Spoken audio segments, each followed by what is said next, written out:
welcome to everybody who is joining us today, and welcome to Stormwater Awareness Week.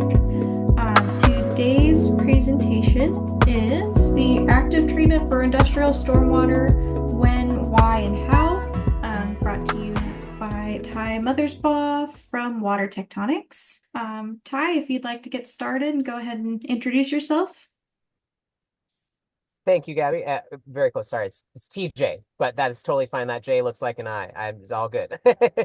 Well, hello everyone. Thanks so much for joining here. And gosh, I was just looking back. I think this is my fourth time doing the Stormwater Awareness Week. It's really cool to see how it's grown over the years here, and the outrage and the community that they built around this. So yeah, really grateful to be a part of it, and get a chance to speak to folks here once again. So, what you signed up for, right? I titled this presentation, Active Treatment for Industrial Stormwater, When, Why, and How, although I put the brackets in there for industrial because really, it's active treatment for, any type of stormwater. I think it's relevant as I was looking through the list of folks that were registered kind of for the session today. I was like, hey, there's a lot of people here in municipal applications and construction applications, and we work in both of those areas as well, right? And I think all the content in here is relevant, whatever vertical you're in regarding stormwater. So, I mentioned, right, the past work, right, I've done.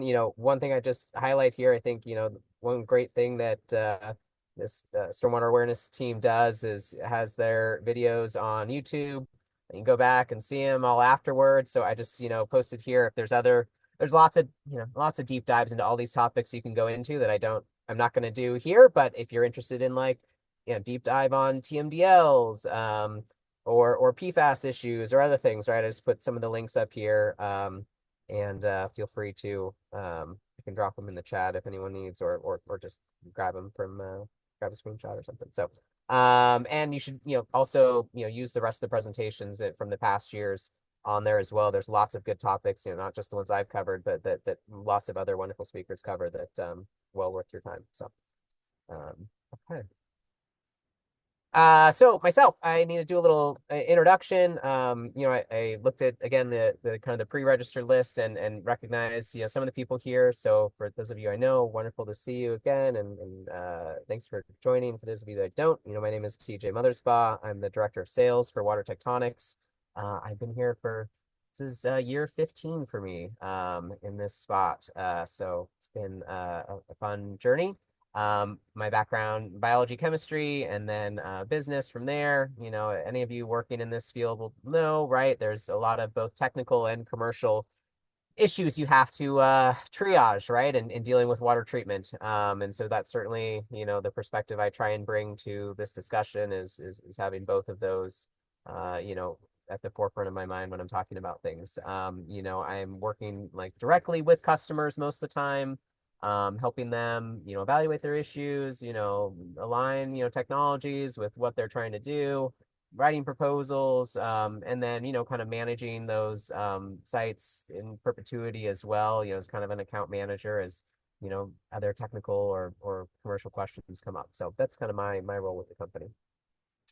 The company in general, I know we keep this super brief, right? I know they say, hey, it's less than 5 minutes of kind of commercial, and really, I don't even really think this is really commercial. I just want you to kind of know kind of what we do, because it gives you the perspective and the lens from how I'm speaking to the content in this presentation, right? So Water Tectonics, right? We design, we build, we install, and we service stormwater treatment systems for clients, in these different applications. We're really an integrator, right? So we work across a wide range of different technologies, and then we piece them all together, right? Someone comes to us and says, hey, I've got a problem with this. And we help them kind of say, well, then you need A, B, C, and D, right? And then help put all that together. We do that kind of through our combination of lab services, and upfront design work. And then, we have a field service team that goes out and supports them in perpetuity thereafter. So kind of what that process looks like for us, from the beginning, kind of working backwards, right? Like a client, first thing, client comes and says, hey, here's the problem I have. Here's the permit I have, presumably, right? And here are the 5 things on my permit and the numbers that I have to meet on that permit. for my stormwater. My stormwater needs to be this copper and this TSS and this, whatever it is that's on your permit, right? From there, we work backwards and we say, okay, well, knowing that these are the things that, are likely to address the contaminants that you're dealing with and exceed your permit parameters. Let's bench test that, right? Bench testing, if you haven't done it before, what that means, or treatability testing means you send us a sample of the water and we do small scale treatments of those different processes in a lab environment and say, hey, this is how this process works. That's how that process works. Here's the insights we gain from that, and we use that to kind of scale up to what a full scale system would look like. That full scale the next step could be a pilot, where maybe you run something on site for a couple weeks or a couple months or longer, or you may just jump right into engineering a full scale system, building that system and then installing it and running it and owning it from thereafter, right? Basically becoming, in stormwater, active stormwater treatment, becoming your own little mini, wastewater operator, right? In a lot of ways. So. In terms of technology, we're mostly dealing with physical chemical treatment processes here. So this is kind of the main list that I would think of. This is electrocoagulation, chemical treatment, pH adjustment, oxidation, flotation, clarifiers, media, cartridge, bag filters, ion exchange, UV, UFRO. Pretty much, we've done almost all of these things in stormwater. Believe it or not, maybe not the RO, but pretty much everything else we have done on the stormwater application. So,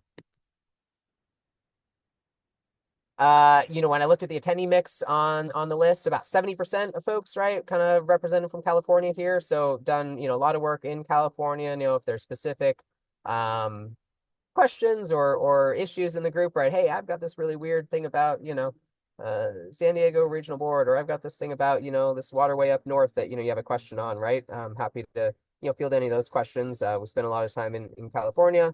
For those that I noted the other states, gosh, there was a lot of, what was it, another like 15 states there on the list, right? I've worked in about 8 of them that we've done stormwater treatment systems in. So Georgia, Illinois, Missouri, New York, Oregon, Texas, Washington, Canada. We have done some work in these ones, but not stormwater related, and nothing yet in Mississippi or New Zealand. Although we've done work in Australia, but if the New Zealand person is here, that's super cool too, to see again the reach that this event is getting. So, and also just I think great to have this forum, right, for stormwater to connect right to those different states and regulations and learnings that you can get cross state boundaries here. All right, so title of the presentation, right, was active treatment for industrial stormwater, when, why, and how. Well, we're going to start with the when, right? And I apologize if you all can hear that motorcycle in the background, but someone was just revving like crazy through the highway here. So, all right, I think it's died down. So when? Well, I'm going to kind of do a stepwise. This is the way that I think about it, right? And you can have lots of these sorts of checklists, but from a treatment designer's perspective, these are kind of the questions I would work through. So first off, do you have a stormwater discharge permit, right? Okay. You don't? Well, then you're fine. But we're assuming that you do, right? So that's step one. Step two, this one might also seem obvious, but I'm surprised how many times people haven't quite answered this question. Does the stormwater, exceed your discharge targets, right? Some people will kind of reach out to me sometimes and say, oh, hey, I need to do a stormwater treatment. Like, well, what are your influent, values? Like, well, I don't know. We haven't tested it, but we just have an issue. Are you sure you have an issue? You might not, right? So that's one of the things to know. Make sure you've got a exceedance, that is measurably above your what's allowed in your discharge, right? That it's correct in the sampling of the data, it's the right units, it's not just a blip event, it's over time, all those things, right? So okay, you've got a permit, it exceeds your targets. Can you get out of the permit? Right? There's lots of off ramps, or lots of off ramps. There are some off ramps in some instances that are possible. California has the NONAs and NECs, notice of non-applicability, no exposure certifications, these different forms you can fill out and say, hey, yes, I have a permit, but I shouldn't have to treat the water or comply with these things because of, ABC reason, right? Okay. So if you can get out of it, great. Do that, right? First. Um, if you can't, continue down the list. Okay, is there some reason you don't need to meet the discharge targets in your permit? So this is something different than can you get out of the permit, right? Um, this could be something like, oh, I did a, background or air deposition study, or it's not, from my site, or I have some sort of letter from someone, absolving me of this, or there's all sorts of weird niche situations where, you don't need to do anything about the exceedances that you have. But again, we're assuming if you're here, the answer to that question for you is no, and you're continuing down the list. Um, Next question would be, is it cheaper not to meet your discharge targets? Uh, this is a question that I think probably people don't ask often enough, but is actually a really true thing. Um, in some cases, may be better to just take the fine or take the settlement or whatever the thing is that you may be doing. Now, in a lot of cases, in my experience, let's say you're, exceeding your stormwater in a case and you get a civil suit brought against you. Usually, the settlement isn't going to be, oh, well, just pay us money and then you don't have to we're not going to care about you exceeding in the future. Never works out that way, right? It's going to be, oh, pay us money and do something about your stormwater and we'll monitor it and make sure you, follow up on that. Um, but that's not maybe the case in every situation, right? And there's some cases where maybe it's just smaller administrative or civil, fees or other things like that that I think people do that calculus and say, yeah, write the check, pay the fee. That's currently, the cheaper option, right? But let's assume that answer is no, and you are continuing down the list here.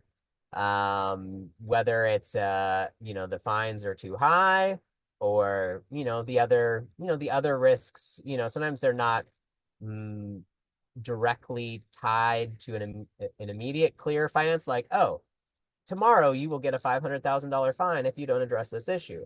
But maybe it will be tomorrow, yeah, maybe someone will sue you, or maybe some community group will, come up in arms against you, or maybe you'll get on the water board's bad side, or maybe, all these other things that might take your time and attention and other things away from your core business that cost you money, right?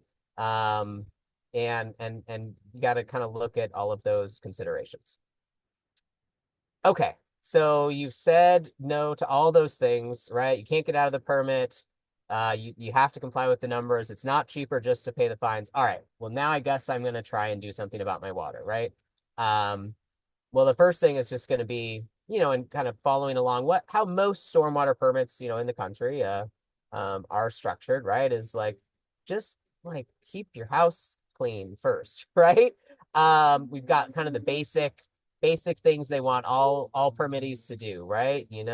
Sweep and keep all your things separated, how they should be separated, and keep things not exposed to stormwater that don't have to be, right?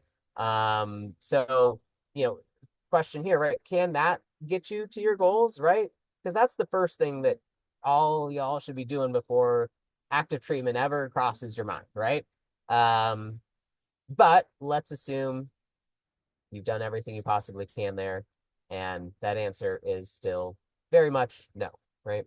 Then you go down to the next thing, slightly more expensive thing, right? Which would be, what sort of infrastructure might be able to get you to your goals? Because these are things that, yes, maybe they cost money to do, but they cost money to do and then don't have a lot of maintenance associated with them and are much simpler than active treatment will be, right? Like putting a roof over an area of, high contamination risk, or putting new curbing in, around the perimeter of your property, or putting some new catch basins in, or new separator vault, right?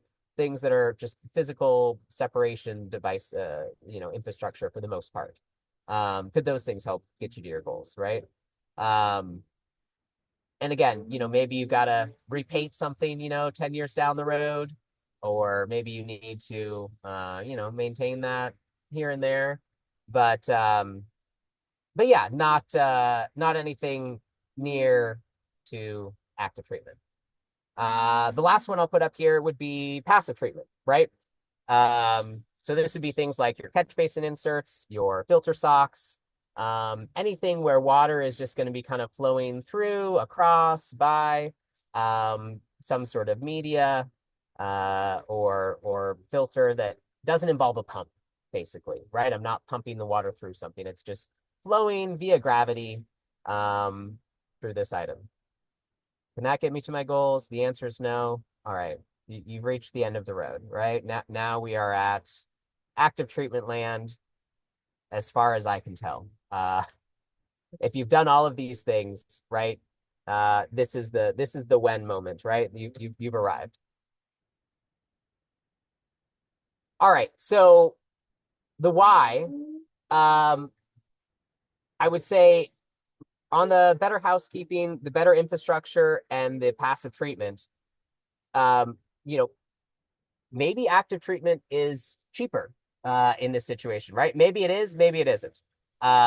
It could be that housekeeping is the way to go, but maybe not. Maybe the amount of trucks you would have to hire and how often you'd have to clean, or maybe, your site is all dirt or all sorts of other things, right? Just wouldn't be feasible.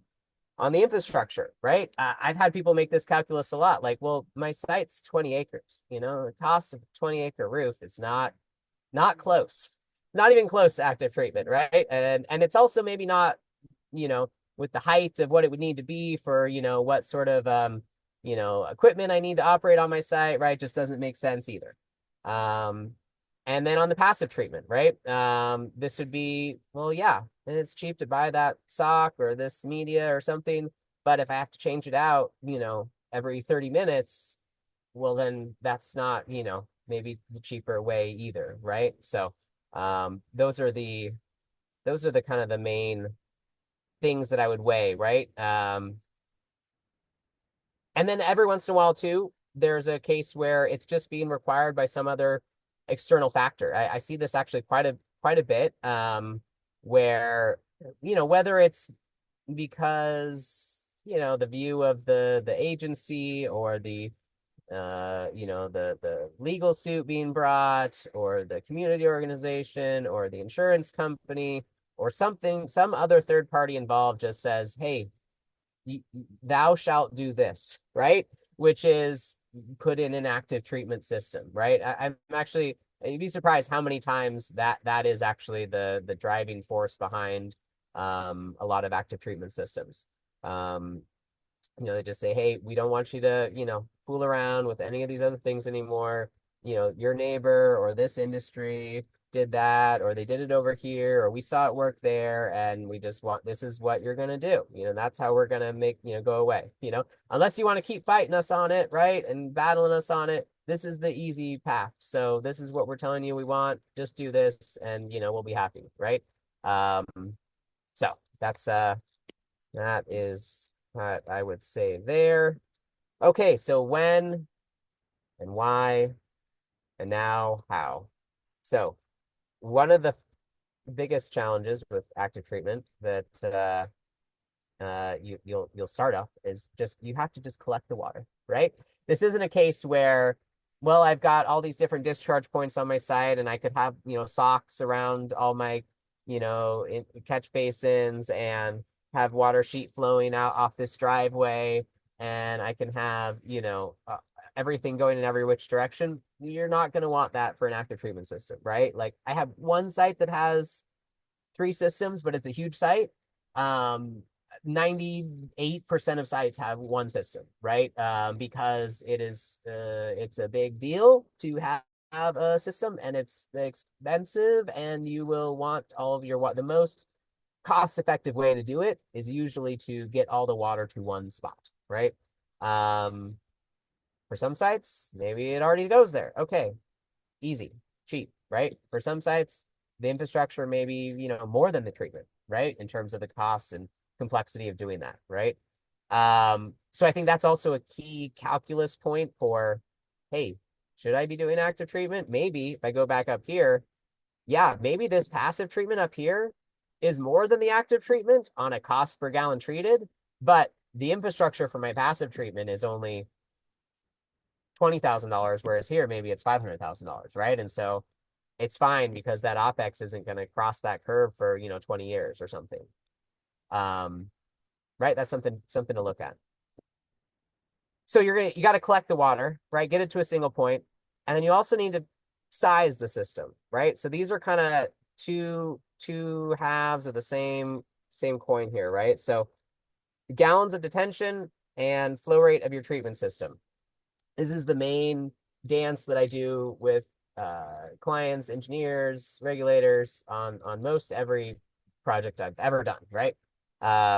And different permits and situations have different calculations that say, you need to calculate it this way, or you need to calculate it that way. And here's what's allowed. And here's the one, where a PE has to stamp it. And here's where, it's up to you to figure it out. And here's where the water board has to agree to it, or whatever it is, right? Need to know those situational things for yourself. But just thinking about it very simply, right? Okay, certain amount of rain falls on your site. More detention, right, will allow you to kind of store that up longer and meter it through a system that's a smaller flow rate, right? Less detention, you're going to have to get rid of that water quicker through a larger treatment system. How much is allowed to bypass? How big, those need to be? How, smooth your rain is versus how like spiky and intense it is, are things that you need someone who's skilled in modeling to do, right? There's lots of there's the Western Washington hydrology model, the Santa Barbara model. There's all sorts of different like rainfall models and things like that engineers can use for doing these modeling exercises. But ultimately, when you're going to go to someone like myself, right, that to provide a treatment system, it's going to say, I need you to quote me a system that runs at 100 gallons a minute, or 500 gallons a minute, or 1,000 gallons a minute, right? And getting that number wrong up front, like or not getting the sweet spot of the cost, there is big risk, right? Just in terms of like for you as a facility to get the lowest cost, long-term life cycle cost option for you, right? There are some minimum things you'll want to consider about having this collection and sizing system, which would be, you don't want a pump that's going to like turn on and off all the time. So you got to have your detention be at least like 10 to 30 minutes of like pump run time. So, take your gallons per minute, times, the minutes of, storage that you got, get your size of your minimum detention, and then scale from there, right? If you want larger, the cost of that, per gallon of storage, right? It's going to depend if do I have to build an underground, concrete vault? Is it an above ground steel tank? Is it a pond that I'm digging out? What's sort of, what's the cost of those different options, right? Some of those may be, very expensive. Some may be very cheap. What's the premium for the real estate of your site, right? So interrelated things here. All right, so the first one, right? Collect and size. That's the very first thing you need to do. And then from there, target and reduce. So I break this into two parts on this one. What parameters do I need to reduce? Okay, that's easy, right? That's, you say, oh, well, here's my permit and I'm exceeding for copper. I need to reduce copper. Easy, right? But there may be other things on there that are hindering your ability to reduce copper. So what other parameters do you need to deal with first in order to get at that copper? Or what is that copper associated with in the water? Is it total or dissolved copper? Or is it an organocopper? Is it complex with some sort of small particulate, or chelated with some sort of weird other thing going on in the water, right? There's lots of possible questions, for each contaminant, right, that could play out that you'll want to ask, right? Or that you'll want to have someone like us or someone that's designing your system ask, because you don't want to go put out a system that then isn't going to do what you want it to do, right? You say, oh, well, I put out this system and it was supposed to reduce copper, but the media can get has an affinity for sulfate, and there was a bunch of sulfate in the water, so it just takes the sulfate out instead and leaves the copper. Oh, okay. Well, that sucks. That's not what I wanted to do, right? So, got to make sure that you understand those other factors that are playing in.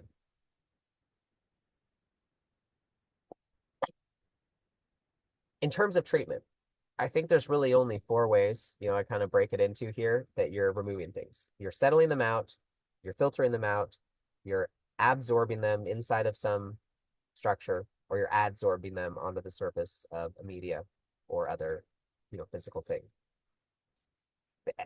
Conservation of mass, right? Nothing, no pollutants are disappearing, right, into uh another dimension, right? They're all going somewhere in a mass balance.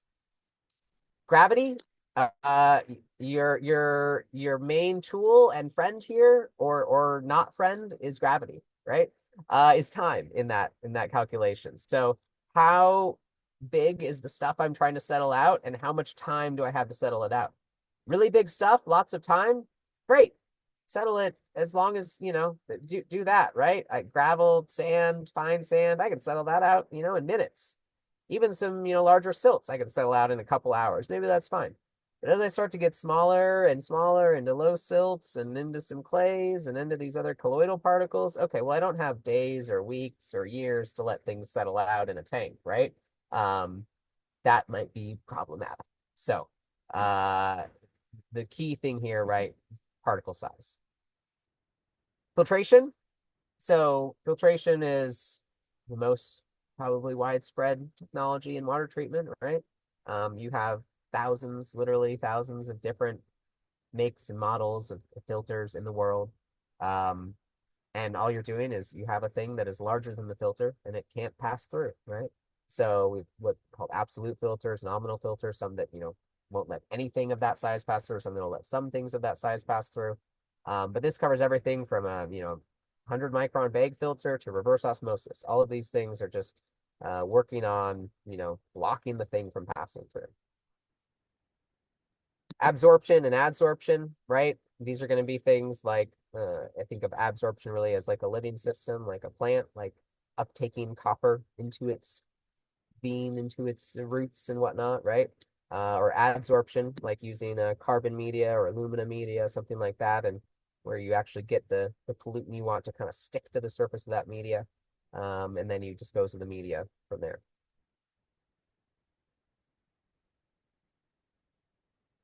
And then we can augment these things. These are all processes, right? These are kind of the core processes, but we can augment them with chemical treatment, right? By now introducing additives into the water to speed up or change these processes, and get them to react differently. So uh, using, if particle size is your issue, right? You have really small particles, well, make them larger, right?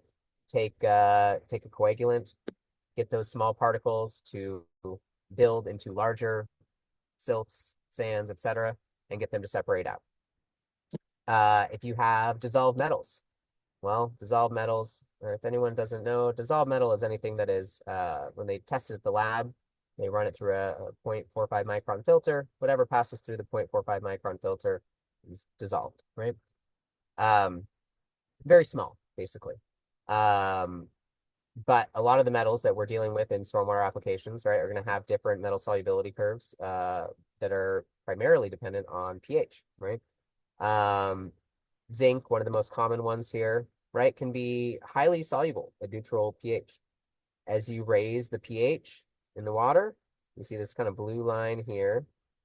As you raise the pH, what this is showing is that zinc becomes less soluble. What does that mean? It means it precipitates out of the water as zinc hydroxide. Think about it like when you're trying to like add, something to hot water and it keeps kind of dissolving, dissolving, dissolving. And then you reach some point and you added it in and it's not dissolving anymore, right? It's just staying there, kind of precipitated out of solution, right? It's kind of like, it's not the exact, but it's a good way to kind of think about it just visually. Like, okay, I've reached my saturation point. No more can kind of stay in the water dissolved. It's going to be, in this kind of precipitated form. And then you can imagine when it's in that precipitated form, it's easier to kind of grab onto with the coagulant, filter out, get out in some other way. Um, and then there's other contaminants, that have all sorts of other sorts of transformational things we may need to consider as well. That I will come through. I'm gonna look a note here. Okay, jumping through. Okay, so stepping back a little bit here, now that we've kind of covered the different kind of core ways to remove pollutants, talked about, kind of using chem treatment. So now I'm going to look at kind of it holistically as a whole system, right? So I'll start here and say you have some sort of target on your influent water quality, and you have some sort of target on your effluent water quality, but it's stormwater, and stormwater is very variable, right? Your data set may be not very great. Um, Maybe there's one sample, maybe there's not, maybe there's 100 samples, maybe it's super consistent, but maybe it's not, right? And you're gonna have to make a decision as the decision maker in this process. What do I want my system to be able to handle? Do I want it to handle, what the average case loading is? Do I want it to be able to handle the maximum, the worst sample I've ever seen? Do I want it to be able to handle something worse than that, that I haven't seen before, but I think my water is going to get worse? Or maybe I think my water is going to get better and I want it to handle less than the average. What's your design case for your influent, right? And then on the effluent side, what is your target for the effluent, right? Do I want to be right at my target, or do I want to be 5% below my target? Do I want to be 25% below my target, 50% below my target, 90% below my target, right? How conservative do you want to be in what you're targeting, right? My expectations around how this treatment system will work, how well it will work, right? How many barriers are in place? Um, Look at that. And with any system right here, you've got two outputs, right? When in water treatment, right? All I'm doing is I'm separating out, right? I'm not removing anything, right? I'm just taking the pollutants and putting them into a media or a sludge or some other sort of waste stream, right? And what are the outputs of that in my process? Is all the pollutant, know where your pollutants are going, right? Are they going onto the media that I'll have to, recharge, reactivate, destroy, dispose of? Are they going into a sludge that I'll have to have backed out, removed, cleaned out, etc.? Are they, building up on cartridge filters that I'll need to throw away and replace? Where are all of the pollutants going? And then what sort of flexibility have I built into my system in terms of fixed inputs and variable inputs? So fixed inputs would be, well, I have this tank that's 20,000 gallons, and when I install the system, I can't just change that, right? When it's installed. But I could change maybe how fast I run my treatment system, or what media I use, or what I set the pH set point to in the tank, right? Those are some things that you might be able to vary. And so when you look across your system, hey, how much flexibility does it give you in your design?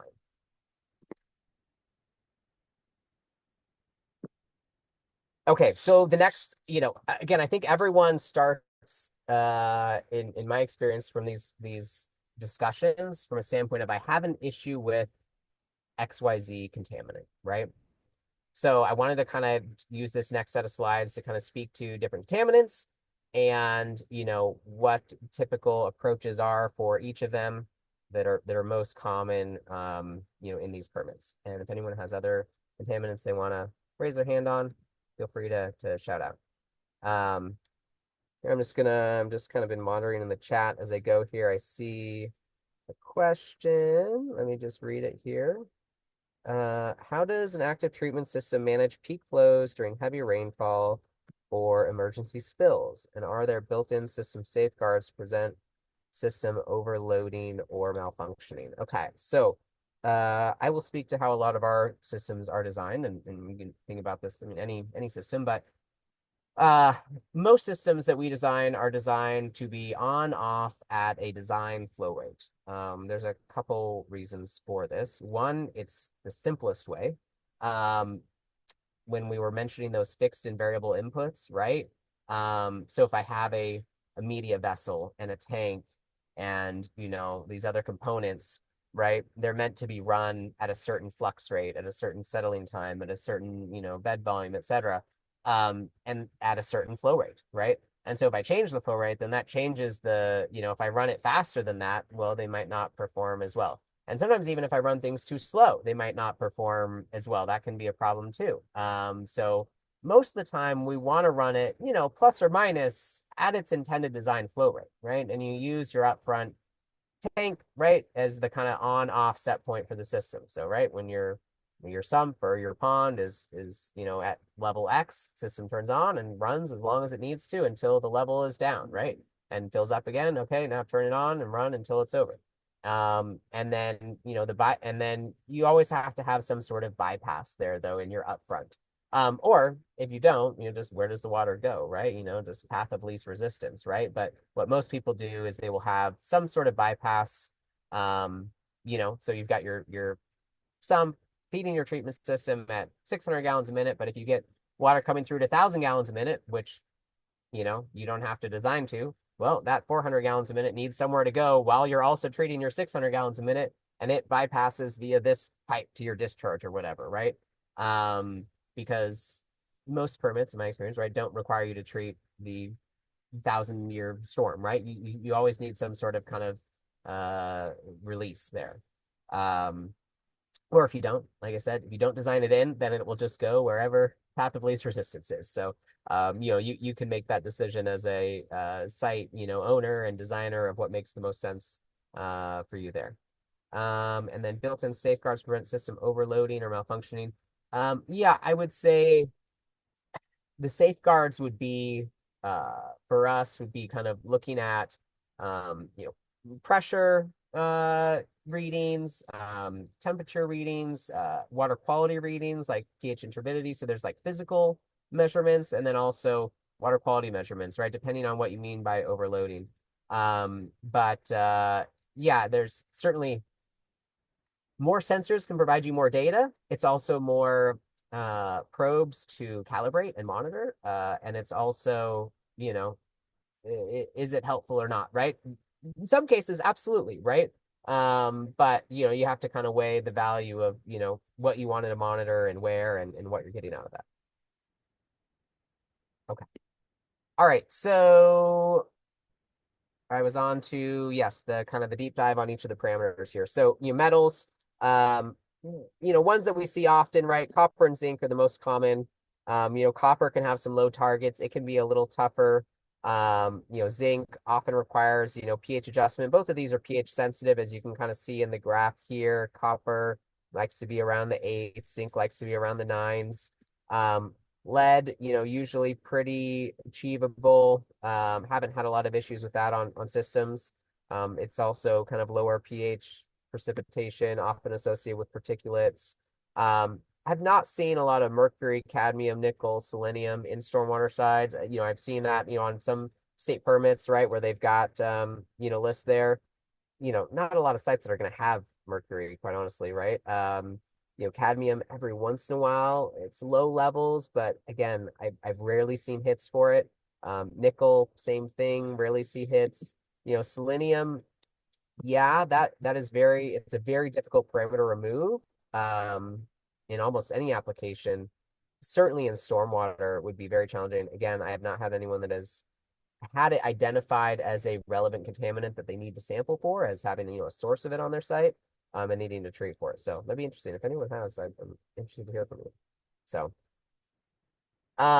so here's an example, on kind of metals removal, particle size, kind of case study. So this was a system where client had put in a oil water separator, a detention ball, oil water separator, and a media filter, right?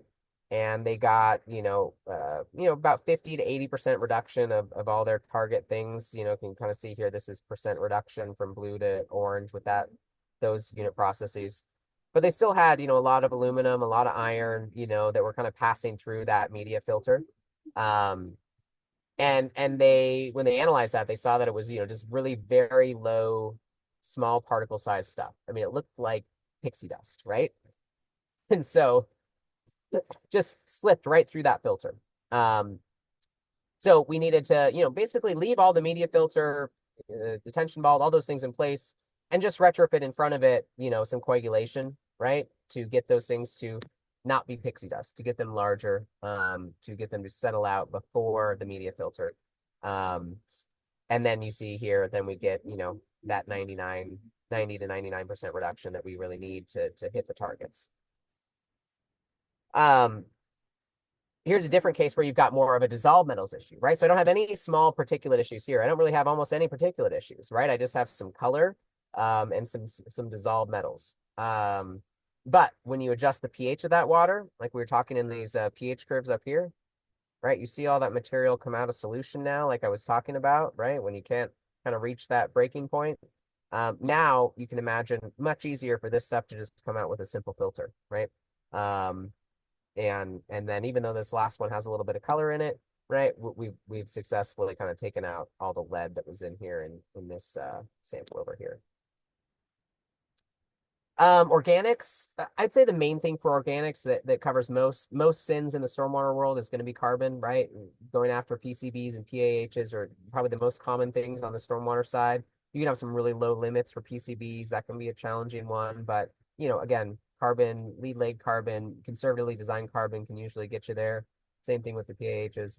There are some other items in the organics that every once in a while, are on certain permits, but have not I've not seen any of these in practice yet for any of the stormwater folks we've worked with. Here's an example of kind of the PCBs here. So going from, this is in micrograms per liter, so 0.6 micrograms, right? But they had a target of 0.014. Going through normal kind of pre-treatments prior to a carbon, they did pretty good reduction, right? That's 80% or something, 90% over here plus, right? But still, to get down to the lower numbers, generally needed that carbon polishing there to get down below. Nitrogen compounds, so nitrate, nitrite, nitrate plus nitrite, ammonia, and then just nitrogen, which is a combination of all those. Very challenging. I would say the most common thing we've seen here would be ion exchange resin. Highly soluble in water. You're usually going to need to kind of get everything else out of the water first, right? Anytime you're talking something like ion exchange, the water needs to be basically like drinking water, right? Very, very clear, no particulates. And you need to understand what else is in the water as well, because things that will want to grab onto nitrate could also grab onto other stuff, right? And it's not going to often be super selective. So you need to make sure that you don't have those other things in your water too. Phosphorus, you can have some low levels, right? And some of the permits rolling around, anywhere from 0.1 to 2. Trying to precipitate it out, you can usually get down to about a half ppm. Can be, again, a challenging one to consistently get low. There are some medias that can deal with it. So I would say, depending on what your target is, it's probably a combination of both, chemical treatment and or, media absorption. If you're trying to kind of avoid, other higher level treatments, at least on the stormwater side, those have been the most common ones that we've used for phosphorus removal. Bacteria, yeah, a lot of our clients that have a fecal enterococcus, soda coliform, in their discharge permits, most of the time, I would say they're achieving their bacteria goals through basic active treatment system without bacteria specific things on there, like doing UV, for example, or doing other chemical um, attacking of the bacteria. So if there's lots of disinfection methods, right? Obviously, bacteria removal is one of the most important things, in water treatment that, widely available commercial scale.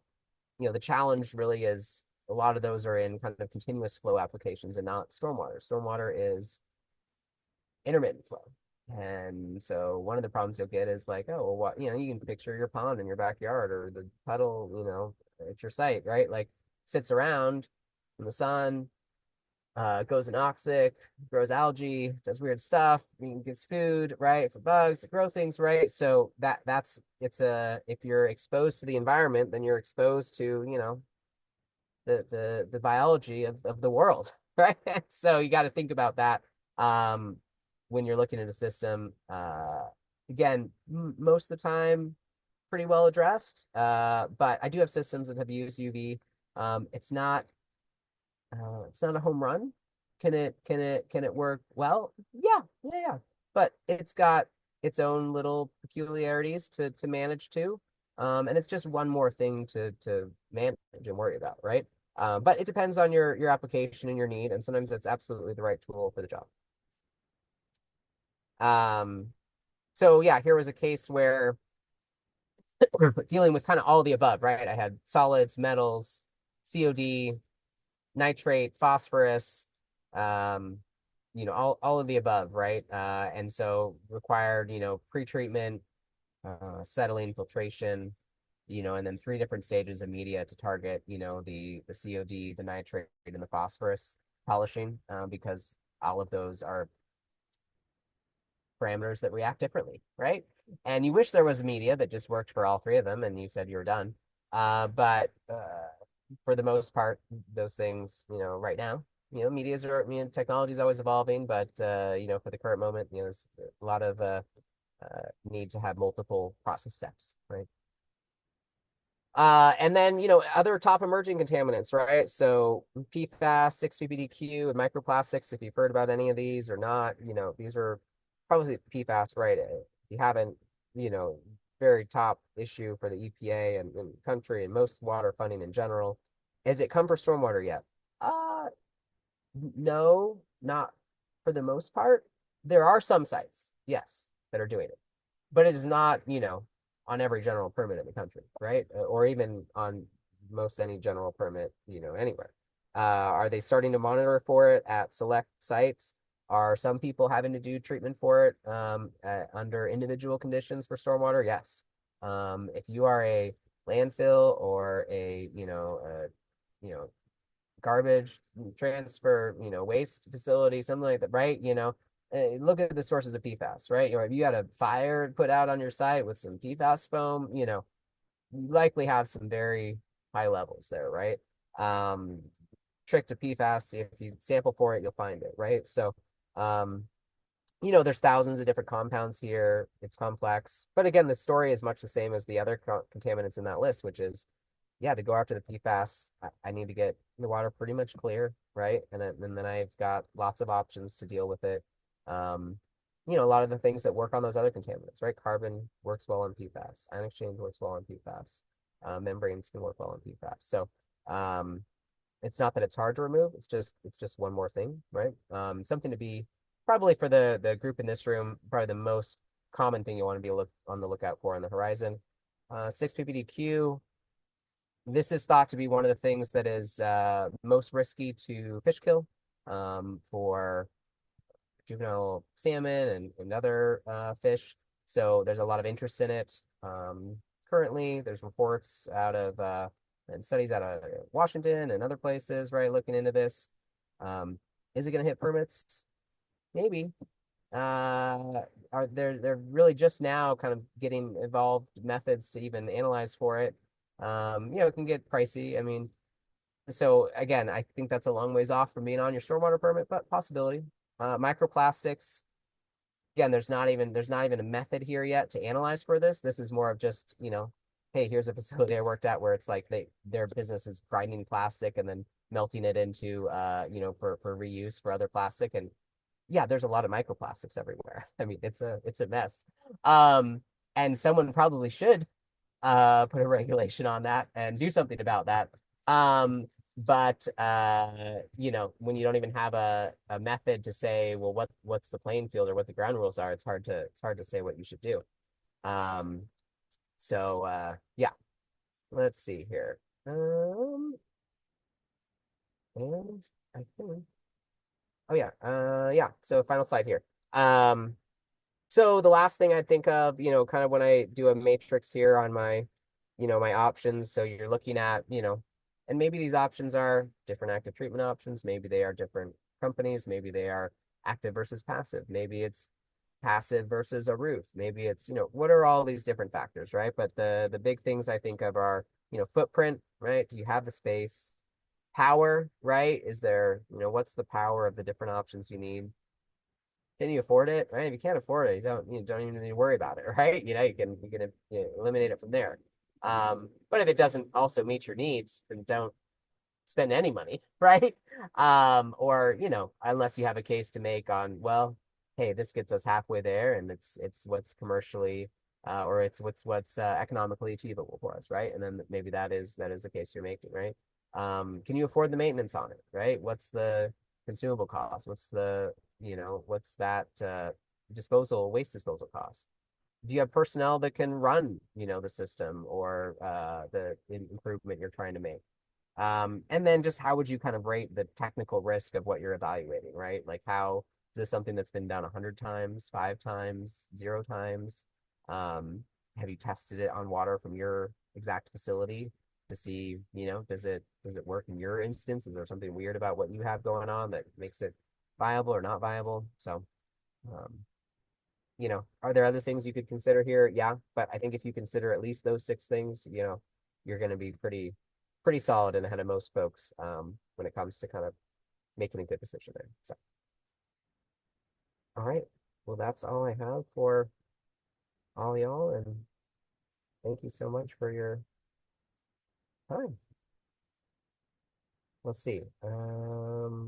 See another question that popped up, and yeah, if anyone has any others, I'm going to monitor the chat here for, I think we've got like another 8 minutes before I know they need to close up and head to their next session. So, does an APS require a operator to be on site, or are they remotely monitored and controlled? Good question. So, the requirement of an operator is more of a I don't require you to have an operator, but somebody else may require you to have an operator, right? Your permit may require it, an agency may require it, your health and safety policies, may require it. But for the most part, I would say most systems operate unattended, when it rains, right? In an automated flow through capacity, right? So when that sump fills up with water, that pump is sitting there in standby, right? And it kicks on and says, hey, there's water now. Process it through the system.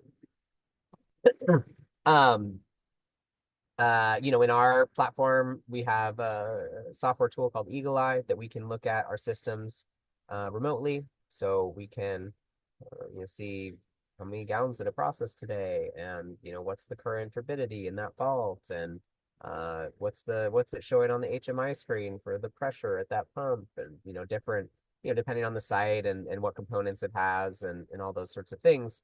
We have different, varying ability to, monitor and control different aspects of the system.